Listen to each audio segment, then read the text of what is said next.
ये है जी शारदा नीलम वैली।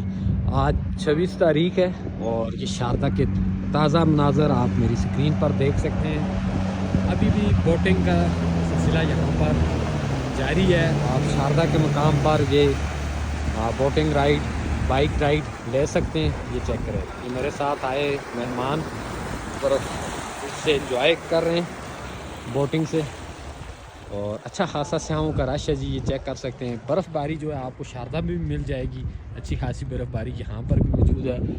और यहाँ पर मोस्टली लोग आते हैं और यहाँ से आके फिर 4x4 गाड़ियाँ लेते हैं। तो आपने भी अगर नीलम वैली घूमना है, आप हमारे साथ रब्ता कर सकते हैं। आप